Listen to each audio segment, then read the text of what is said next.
শুভ সন্ধ্যা বন্ধুরা। আজ হলো 30 জুন মঙ্গলবার। আজকের সন্ধ্যার বিশেষ বিশেষ খবর হলো নাবালিকাকে খুন করে সেপটিক ট্যাঙ্কে লুকিয়ে রাখা হলো রাতাবাড়িতে, আটক 2 অভিযুক্ত। শ্রীভূমি জেলা হাসপাতালের অধীক্ষকের পদত্যাগ। গুয়াহাটিতে 50 কোটি টাকার সোনা উদ্ধার, গ্রেপ্তার পুরের বাসিন্দা। প্যারাগুয়ের কাছে টাই ব্রেকারে হার, বিশ্বকাপে শেষ 16 উঠতে ব্যর্থ জার্মানি। টাই ব্রেকারের রোমাঞ্চে নেদারল্যান্ডসকে বিদায়, শেষ 16 মরক্কো। ইউসিসি বাতিলের দাবিতে হাইলাকান্দিতে ঐক্যবদ্ধ হচ্ছে বিভিন্ন সামাজিক সংগঠন, 4 জুলাই জনসভার ডাক। 3 বছরের শিশুকন্যাকে ধর্ষণের পর খুন, মহারাষ্ট্রে ফাঁসির সাজা 65 বৃদ্ধকে। উত্তর পূর্বে আরও কয়েকদিন ভারী বৃষ্টির পূর্বাভাস দিল আবহাওয়া দফতর। দিল্লি না ঢাকা এখন অতীত, ভিসা নিতে উপচে পড়া ভিড় বাংলাদেশিদের। মহারাষ্ট্রের সমুদ্রের বুকে গড়ে উঠবে দেশের প্রথম বিমানবন্দর। 3 ভাষা নীতিতে ছাড়, 10ম শ্রেণীর পড়ুয়াদের জন্য পুরনো নিয়মই বহাল রাখল সিবিএসই। দীর্ঘ প্রতীক্ষার অবসান, আগামী মাসেই শিলচর শ্মশানঘাটে ইলেকট্রিক চুল্লি স্থাপনের টেন্ডার। এবং সর্বশেষ খবরটি হলো অভিযুক্তদের পক্ষে সওয়াল করলেই 5 লক্ষ টাকা জরিমানা। রাম মন্দির কাণ্ডে কড়া বার্তা আইনজীবীদের, সম্পদদের অযোধ্যা ছাড়ার আলটিমেটাম। এবারে শুনুন বিস্তারিত খবর। পর্যালোচনা বৈঠকে মন্ত্রীর তিরস্কারের পরই শ্রীভূমি জেলা হাসপাতালের অধীক্ষক পদত্যাগ করেছেন। পর্যালোচনা বৈঠকে মন্ত্রী কৌশিক রায়ের তিরস্কারের পর শ্রীভূমি জেলা হাসপাতালের ভারপ্রাপ্ত অধীক্ষক ডক্টর শুভ্রাংশু ভট্টাচার্য পদত্যাগ করেছেন। জানা গেছে, বৈঠকে মন্ত্রীর বৎসনায় তিনি মানসিকভাবে আঘাতপ্রাপ্ত হন। এরপর তিনি যুগ্ম স্বাস্থ্য পরিচালকের কাছে নিজের পদত্যাগপত্র জমা দেন। ঘটনাটি নিয়ে স্বাস্থ্য মহলে ব্যাপক চর্চার সৃষ্টি হয়েছে। এদিকে হাসপাতাল সূত্রে জানা গেছে, পদত্যাগপত্রটি এখনও গ্রহণ হয়নি। পরবর্তী খবরটি হলো নাবালিকাকে খুন করে সেপটিক ট্যাঙ্কে লুকিয়ে রাখা, আটক 2 অভিযুক্ত। রাতাবাড়ি বিধানসভার অন্তর্গত আনিপুর চানমারি এলাকায় চাঞ্চল্যকর হত্যাকাণ্ড ঘটেছে। হাইলাকান্দি জেলার বাসিন্দা 14 বছর বয়সী মমতা বেগম মজুমদারকে খুন করার পর তার দেহ একটি সেপটিক ট্যাঙ্কে লুকিয়ে রাখা হয় বলে অভিযোগ। দীর্ঘদিন ধরে দুর্গন্ধ ছড়িয়ে পড়ায় স্থানীয়দের সন্দেহের ভিত্তিতে বিষয়টি প্রকাশ্যে আসে। সোমবার পুলিশ ঘটনাস্থলে পৌঁছে সেপটিক ট্যাঙ্ক থেকে নাবালিকার মৃতদেহ উদ্ধার করে এবং ময়নাতদন্তের জন্য পাঠায়। পুলিশ জানিয়েছে, যে বাড়ির সেপটিক ট্যাঙ্ক থেকে মৃতদেহ উদ্ধার হয়েছে সেই বাড়ির এক ব্যক্তিকে আটক করা হয়েছে। পাশাপাশি ঘটনার সঙ্গে জড়িত থাকার অভিযোগে কাছাড় জেলার লক্ষ্মীপুর এলাকা থেকে আরও এক সন্দেহভাজনকে গ্রেপ্তার করা হয়েছে। ঘটনাকে কেন্দ্র করে সমগ্র এলাকায় তীব্র চাঞ্চল্যের সৃষ্টি হয়েছে। হত্যার প্রকৃত কারণ ও ঘটনার পেছনের সমস্ত দিক খতিয়ে দেখতে পুলিশ তদন্ত চালিয়ে যাচ্ছে।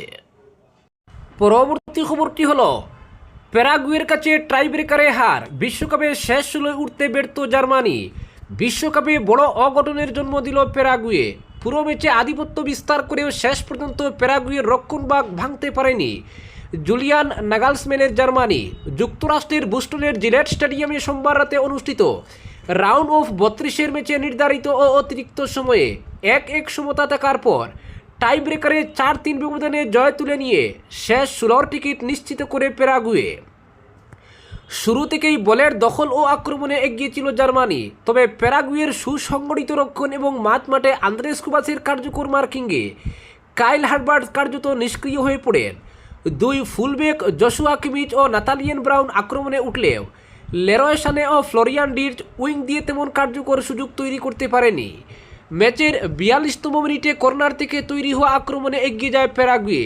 প্রথম আক্রমণ টিকিয়ে দেন ম্যানুয়েল নায়ার, তবে ফিরতি বলে মাতিয়াস গালারজার ক্রসে হোলিও এনসিসো হেডে গোল করে দলকে 1-0 ব্যবধানে এগিয়ে দেন। বিরতির পর আরও আক্রমণাত্মক হয়ে উঠে জার্মানি। 53 মিনিটে ফ্লোরিয়ান বির্জের বাড়ানো বলে দারুণ হেডের সমতা ফেরান কাই হারবার্ট। এরপর 2 দলই একাধিক সুযোগ পেলেও নির্ধারিত সময়ে আর গোলের দেখা মেলেনি। অতিরিক্ত সময়ের 102তম মিনিটে জোনাথন টাহর হেডে বল জালে গোড়ালেও ভিএআর পর্যালোচনায় দেখা যায় গোলের আগে ওয়ালদেমার আন্তন প্যারাগুয়ের গোলরক্ষক অরল্যান্ডো গিলকে বাধা দিয়েছিলেন, ফলে রেফারি গোলটি বাতিল করেন। শেষ দিকে ক্লান্তি ও স্নায়ুচাপের প্রভাব পড়ে 2 দলের খেলায় কঠিন ট্যাকলের কারণে জার্মানির কাই হারবার্ট ও জামাল মুসিয়েলা এবং প্যারাগুয়ের মাতিয়াস গালারজা হলুদ কার্ড দেখেন। 120 মিনিটের লড়াই 1-1 সমতায় শেষ হলে ম্যাচ গোড়ায় টাই ব্রেকারে। টাই ব্রেকারের শুরুতেই কাই হারবার্টের শট প্রতিহত হয়। প্যারাগুয়ের হয়ে মাউরিসিও, গুস্তাভো গোমেজ, মাতিয়াস গালারজা প্রথম 3টি শট সফলভাবে জালে পাঠিয়ে দলকে এগিয়ে দেন। জার্মানির হয়ে জশুয়া কিমিচ ও জামাল মুশিয়ালা গোল করলেও নিক অল্টম্যান ব্যর্থ হন। নাটকীয় মুহূর্ত আসে এরপর। প্যারাগুয়ের অ্যান্তনি সানাব্রিয়া ও ফেবিয়ান বালুবুয়েনা টানা 2টি শট মিস করায় জার্মানির সামনে সমতায় ফেরার সুযোগ তৈরি হয়। নাদিম আমিরি সেই সুযোগ কাজে লাগান। ষষ্ঠ শটে জোনাথন টাহা গোল করতে ব্যর্থ হলে জয়ের সুবর্ণ সুযোগ পায় প্যারাগুয়ে। শেষ শটে হুসে কেনেল ম্যানুয়েল নায়ারকে পরাস্ত করে বল জালে পাঠান। তাতেই টাই ব্রেকারে 4-3 ব্যবধানে জয় নিশ্চিত করে প্যারাগুয়ে এবং বিশ্বকাপের শেষ 16 জায়গা করে নেয়। অন্যদিকে হতাশাজনকভাবে বিদায় নিতে হয় জার্মানিকে। পরবর্তী খবরটি হলো, নকআউট পর্বে আরেকটি শ্বাসরুদ্ধকর লড়াইয়ে দুর্দান্ত প্রত্যাবর্তন করে নেদারল্যান্ডসকে হারিয়ে শেষ 16 নিশ্চিত করেছে মরক্কো। নির্ধারিত 90 মিনিট ও অতিরিক্ত 30 মিনিট মিলিয়ে 1-1 সমতায় শেষ হওয়ার ম্যাচের নিষ্পত্তি হয় টাই ব্রেকারে। সেখানে 3-2 ব্যবধানে জয় তুলে নেয় আটলাস লায়ন্সরা। ম্যাচের নায়ক হয়ে ওঠেন মরক্কোর গোলরক্ষক ইয়াসিন বোনো। টাই ব্রেকারে তার গুরুত্বপূর্ণ সেভি দলকে জয়ের পথে এগিয়ে দেয়। কাতার বিশ্বকাপে যেমন তার অসাধারণ পারফরমেন্স মরক্কোকে সেমিফাইনালে তুলেছিল, এবারও সেই ধারাবাহিকতা বজায় রাখলেন এই অভিজ্ঞ গোলরক্ষক। টাই ব্রেকারে নেদারল্যান্ডসের একের পর এক ব্যর্থতায় শেষ পর্যন্ত তাদের বিদায়ের কারণ হয়ে দাঁড়ায়। কুইন্টন টিম্বার, সামারবিল ও জাস্টিন ক্লুইভার্ট নিজেদের সুযোগ কাজে লাগাতে পারেননি। অন্যদিকে মরক্কো হাকিম জিয়েচের বদলে দায়িত্ব দেওয়া আশরাফ হাকিমি ও আনাউ পেনাল্টি মিস করেন, তবে শেষ শটে সাইবারি গোল করে মরক্কো জয় নিশ্চিত করেন। ম্যাচের প্রথম গোলটি আসে 72 মিনিটে। বদলি হিসেবে নেমে ওয়াউট বেগহার্স্ট আক্রমণ গড়ে তুললে সামারবিলের শট প্রতিহত হয়। ফিরতি বলে বক্সের বাইরে থেকে জোরালো শটে জাল কাপান কডি গাকপো। ব্যক্তিগত জীবনের গভীর সুখ কাটিয়ে মাঠে নেমে গোল করার পর আবেগ ধরে রাখতে পারেননি ডাচ ফরওয়ার্ড। চোখের জলে উদযাপন করেন নিজের গোল, আর সতীর্থরা ছুটে এসে তাকে জড়িয়ে দিলেন। তবে শেষ হাসি হাসতে পারেনি নেদারল্যান্ডস। ইনজুরির সময়ের একেবারে শেষ মুহূর্তে বাদিক থেকে বদলি খেলোয়াড় তালবির নিখুঁত ক্রসে দুর্দান্ত হেডে সমতা ফেরান সেন্টার ব্যাক ইসা দিওফ। বলের গতিপথ বুঝতে ব্যর্থ হন অধিনায়ক ভার্জিল ভ্যান ডাইক, যার সুযোগ নিয়ে গোল করেন দিওফ। অতিরিক্ত সময়ে দুই দল আর গোল করতে পারেনি, ফলে ম্যাচ গোড়ায় টাই ব্রেকারে। সেখানে ইয়াসিন বোনোর দুর্দান্ত গোলকিপিং এবং ডাচ ফুটবলারদের একের পর এক ব্যর্থতায় শেষ পর্যন্ত 3-2 ব্যবধানে জয় পায় মরক্কো। টান টান উত্তেজনার এই জয়ে শেষ 16 জায়গা করে নিয়ে আবারও নিজেদের নক আউটের লড়াইয়ে শক্তিশালী দাবিদার হিসেবে প্রমাণ করল আফ্রিকার প্রতিনিধিরা। পরবর্তী খবরটি হলো, রাম মন্দিরের অনুদানের অর্থ তছরুপের অভিযোগকে কেন্দ্র করে খুব আরও তীব্র হলো অযোধ্যায়। এবার অভিযুক্তদের বিরুদ্ধে কড়া অবস্থান নিল অযোধ্যা জেলা বার সমিতি। সমিতির সাধারণ সভায় সিদ্ধান্ত হয়েছে, এই মামলায় গ্রেফতার বা অভিযুক্ত কোনো ব্যক্তির হয়ে স্থানীয় কোনো আইনজীবী আদালতে সওয়াল করবেন না। কেউ এই সিদ্ধান্ত অমান্য করলে তাকে 5 লক্ষ টাকা জরিমানা গুনতে হবে বলেও জানানো হয়েছে। শুধু তাই নয়, অনুদান তছরুপ বিতর্কে নাম জড়ানো চম্পত রায়, অনিল মিশ্র এবং গোপাল রাওকে 3 দিনের মধ্যে অযোধ্যা ছেড়ে চলে যাওয়ার দাবিও তুলেছে বার সমিতি। নির্দিষ্ট সময়ের মধ্যে তারা শহর না ছাড়লে বৃহত্তর আন্দোলন এবং অযোধ্যা অবরোধের কর্মসূচি নেওয়া হবে বলে হুঁশিয়ারি দিয়েছেন আইনজীবীরা। সংগঠনের সাধারণ সভায় সর্বসম্মতিক্রমে এই সিদ্ধান্ত গৃহীত হয়। বার অ্যাসোসিয়েশনের পক্ষ থেকে জানানো হয়েছে, ভক্তদের দান করা অর্থ আত্মসাতের অভিযোগ অত্যন্ত গুরুতর। তাই সংগঠনের কোনো সদস্য অভিযুক্তদের আইনি সহায়তা করলে তার বিরুদ্ধে আর্থিক জরিমানার পাশাপাশি সাংগঠনিক ব্যবস্থাও নেওয়া হবে। উল্লেখ্য, চম্পত রায় এতদিন রাম জন্মভূমি তীর্থক্ষেত্র ট্রাস্টের সাধারণ সম্পাদকের দায়িত্বে ছিলেন। অর্থ তছরুপের অভিযোগ সামনে আসার পর তিনি এবং ট্রাস্টের সদস্য অনিল মিশ্র পদ ছেড়ে দিয়েছেন। বার সমিতির এক কর্তা জানান, এমন সিদ্ধান্ত এই প্রথম নয়। এর আগেও অস্থায়ী রাম মন্দিরে হামলার ঘটনায় অভিযুক্তদের হয়ে কোনো আইনজীবী আদালতে দাঁড়াননি। সেই একই নীতিতেই এবারও অনুদান তছরুপ মামলায় অভিযুক্তদের আইনি সহায়তা না দেওয়ার সিদ্ধান্ত নেওয়া হয়েছে। পরবর্তী খবরটি হল, শিলচর ইলেকট্রিক ক্রিমেটোরিয়াম ট্রাস্টের নিরবিচ্ছিন্ন তদবির এবং বরাক উপত্যকা উন্নয়ন মন্ত্রকের ঐকান্তিক প্রচেষ্টায় শিলচর শ্মশানঘাটে বৈদ্যুতিন শবদাহ চুল্লি স্থাপনের প্রক্রিয়াটি এক গুরুত্বপূর্ণ মোড়ে এসে দাঁড়িয়েছে। দীর্ঘ প্রশাসনিক জটিলতা ও টানাপোড়েন কাটিয়ে শিলচর পৌর নিগমের পক্ষ থেকে আগামী 1 মাসের মধ্যেই এই প্রকল্পের জন্য দ্বিতীয়বারের মতো টেন্ডার বা দরপত্র আহ্বান করা হচ্ছে। সব কিছু পরিকল্পনা মাফিক চললে চলতি বছরের শেষ নাগাদ শহরবাসীর এই দীর্ঘদিনের স্বপ্ন বাস্তবায়িত হতে পারে। পরবর্তী খবরটি হলো 3 ভাষা নীতি কার্যকর করা নিয়ে দীর্ঘদিনের জল্পনা ও বিতর্কের মধ্যেই গুরুত্বপূর্ণ সিদ্ধান্ত নিল কেন্দ্রীয় মাধ্যমিক শিক্ষা পর্ষদ। পর্ষদের নতুন নির্দেশিকায় জানানো হয়েছে, চলতি শিক্ষাবর্ষে 10ম শ্রেণীতে পড়া কোনো পড়ুয়ার ক্ষেত্রেই সংশোধিত ভাষানীতি বাধ্যতামূলক করা হবে না। ফলে আসন্ন মাধ্যমিক স্তরের বোর্ড পরীক্ষার আগে স্বস্তি পেলেন পড়ুয়া ও অভিভাবকরা। পর্ষদের শিক্ষা বিষয়ক অধিকর্তা প্রজ্ঞা এম সিং জানিয়েছেন, 2026-27 শিক্ষাবর্ষে 10ম শ্রেণীর পড়ুয়াদের জন্য আগের নিয়মই কার্যকর থাকবে। অর্থাৎ এতদিনের মতোই 2টি ভাষা নিয়েই পড়াশোনা ও পরীক্ষা দিতে পারবে তারা।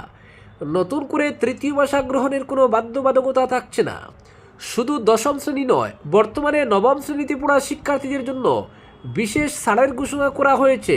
সংশোধিত নির্দেশিকা অনুযায়ী তারা চাইলে বর্তমান পাঠ্যক্রম অনুসারে 2টি বিদেশি ভাষা এবং 1টি ভারতীয় ভাষা নিয়ে পড়াশোনা চালিয়ে যেতে পারবে। পাশাপাশি পর্ষদ স্পষ্ট করেছে, বর্তমানে 7ম, 8ম ও 9ম শ্রেণীতে থাকা পড়ুয়ারা ভবিষ্যতে 10ম শ্রেণীতে উঠলেও তৃতীয় ভাষার জন্য কোনো বোর্ড পরীক্ষায় বসতে হবে না। উল্লেখ্য, গত মে মাসে জারি হওয়া একটি বিজ্ঞপ্তিতে জানানো হয়েছিল, 9ম শ্রেণীতে উঠা শিক্ষার্থীদের জন্য 3টি ভাষা পড়া বাধ্যতামূলক হবে, যার মধ্যে অন্তত 2টি ভাষা ভারতীয় হতে হবে।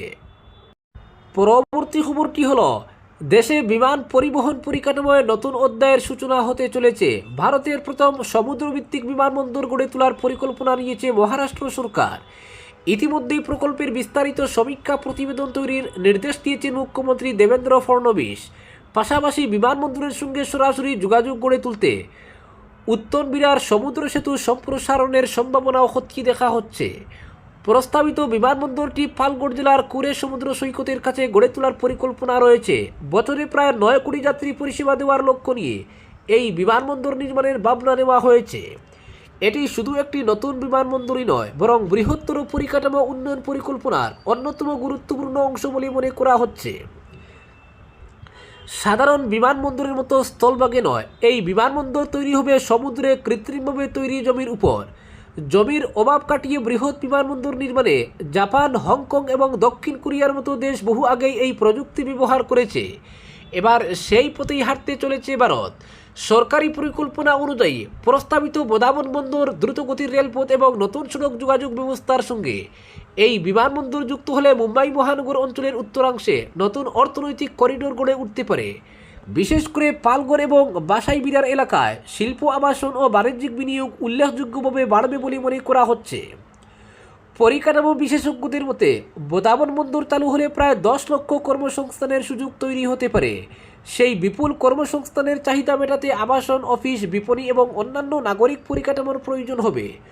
তুলনামূলকভাবে কম জমির দাম এবং সম্প্রসারণের সুযোগ থাকায় পালঘর ও বাসাই বিরার এই উন্নয়নের সবচেয়ে বড় সুবিধাভোগী হতে পারে। প্রসঙ্গত, এর আগে নবী মুম্বাই আন্তর্জাতিক বিমানবন্দর নির্মাণের ঘোষণার পর থেকেই উলওয়ে, পানবেল এবং খারগড়ের মতো এলাকায় জমি ও সম্পত্তির মূল্য দ্রুত বেড়েছিল। বিশেষজ্ঞদের মতে, নতুন সমুদ্রভিত্তিক বিমানবন্দর প্রকল্পের ক্ষেত্রেও একই প্রবণতা দেখা যেতে পারে। পরবর্তী খবরটি হলো, মৌসুমি বায়ুর গতি উত্তরমুখ হলেও পূর্ব ও উত্তর পূর্বাঞ্চলে ব্যাপক বৃষ্টিপাতের ব্যাপারে সতর্কতা জারি করল কেন্দ্রীয় আবহাওয়া দপ্তর। সতর্কবার্তায় বলা হয়েছে, উত্তর পূর্বাঞ্চলের রাজ্যগুলোতে ভারী বর্ষণের ফলে বহু জায়গায় বন্যা এবং জমাজলে মানুষের দুর্ভোগ চরমে উঠতে পারে। আবহাওয়া দপ্তরের এক সতর্কবার্তায় বলা হয়েছে, বর্তমানে মৌসুমি বায়ুর প্রভাব উত্তর ভারত এবং পশ্চিম উপকূলের দিকে ধাবিত হলেও পূর্ব এবং উত্তর পূর্বাঞ্চলের রাজ্যগুলোতে ব্যাপক বর্ষণের সম্ভাবনা রয়েছে। আবহাওয়া দপ্তর ইঙ্গিত দিয়ে জানিয়েছে, দেশের দক্ষিণ পশ্চিম মৌসুমি বায়ুর প্রভাব এবং তা পূর্ব নির্ধারিত সময়ের আগে এগিয়ে আসার ফলে উত্তর পূর্বাঞ্চলের রাজ্যগুলোতে বৃষ্টিপাতের সম্ভাবনা রয়েছে। তবে উত্তর পূর্বাঞ্চলের রাজ্যগুলোর মধ্যে সবচেয়ে বেশি ক্ষতিগ্রস্ত হবে অরুণাচল। সোমবার আবহাওয়া দপ্তর অরুণাচলের জন্য কমলা সতর্কতা জারি করে বলেছে, ওই রাজ্যে আরও কয়েকদিন ভারী বর্ষণের সম্ভাবনা উড়িয়ে দেওয়া যায় না। তবে আজ থেকে জুন জুলাই পর্যন্ত আবহাওয়া দপ্তর অরুণাচলের জন্য হলুদ সংকেত জারি করেছে। পরবর্তী খবরটি হলো, 3 বছরের এক শিশুকন্যাকে ধর্ষণ ও খুনের অপরাধে 65 বছরের বৃদ্ধকে ফাঁসির নির্দেশ দিল পুনের বিশেষ আদালত। অপরাধের মাত্র 60 দিনের মধ্যে এই রায় ঘোষণা করা হয়েছে। এই অপরাধকে বিরলের মধ্যে বিরলতম আখ্যা দিয়ে আদালত জানিয়েছে যে অপরাধ ওই বিরুদ্ধে করেছে তার সঙ্গে দয়ামায়ার কোনো সম্পর্ক নেই। অপরাধীর নাম ভীমরাও কাম্বলে। জানা গিয়েছে গত 1 মে পুনের নাসারপুরের বাসিন্দা ওই ব্যক্তি ছোট্ট মেয়েটিকে খাবার ও সদ্যজাত বাছুর দেখানোর লোভ দেখিয়ে স্থানীয় এক হাটালে নিয়ে যায় আর সেখানেই তার সঙ্গে পাশবিক আচরণ করে এরপর তার মুখ চেপে শ্বাসরোধ করে খুনও করে। বিষয়টি প্রকাশ্যে আসে শিশুটি যথাসময়ে বাড়ি না ফেরার পর। তার পরিবার অনেক খোঁজাখুঁজি করার সময় খুদে বালিকার দেহটি পায়। এরপর তদন্তকারীরা সিসিটিভি ফুটেজ খতিয়ে দেখতেই নজরে পড়ে কাম্বলে মেয়েটিকে সঙ্গ করে নিয়ে যাচ্ছে পথ দিয়ে। এতেই তার বিরুদ্ধে সন্দেহ গাঢ় হয়। দ্রুত তাকে গ্রেফতার করে পুলিশ। জেলা ও দায়রা আদালতে মামলা উঠলে সরকারি আইনজীবী জানান এক্ষেত্রে যে অপরাধ সংঘটিত হয়েছে তা নিঃসন্দেহে বিরলের মধ্যে বিরলতম।